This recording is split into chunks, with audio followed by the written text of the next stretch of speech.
దేశంలోనే ఏ పార్టీ కూడా ప్రకటించని విధంగా కార్యకర్తలే మా అధినేత అని తెలుగుదేశం పార్టీ ప్రకటించింది. లీడర్స్ వస్తారు వెళ్తారు, కానీ కార్యకర్తలే తెలుగుదేశం పార్టీకి సొంతం. వాళ్ళకి అధికారంతో సంబంధం లేదు. అన్నగారిని చూసినా, ఆ పసుపు జెండను చూసినా మనకి ఎక్కడ లేని ఎమోషన్.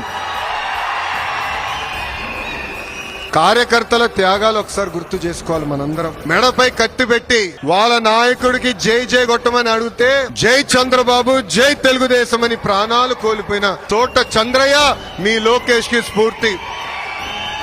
తల బలగొట్టి రక్తం కారుతున్న మాచర్లో ఒక బూత్ లో కూర్చుని చివరి ఓటు పడిన తర్వాత ఈవీఎం సీల్ చేసి అండగా నిలబడిన మంజులారెడ్డి గారికే మీ లోకేష్ అండ. స్థానిక సంస్థ ఎన్నికలు వస్తే పుంగనూరు నియోజకవర్గంలో మన అంజిరెడ్డి తాత వెళ్లి నామినేషన్ వేసానికి ప్రయత్నించాడు.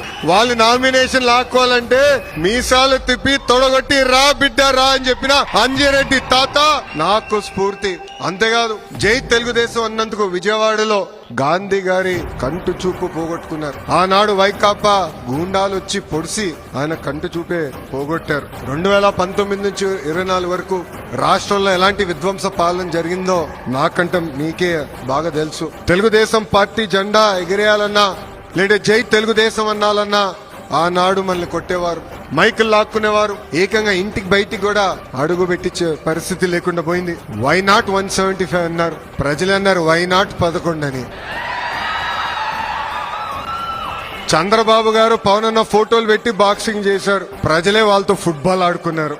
ఏకంగా సిద్ధం అని బయలుదేరారు, ప్రజలే ఆ పార్టీని శాశ్వతంగా భూస్థాపితం చేశారు.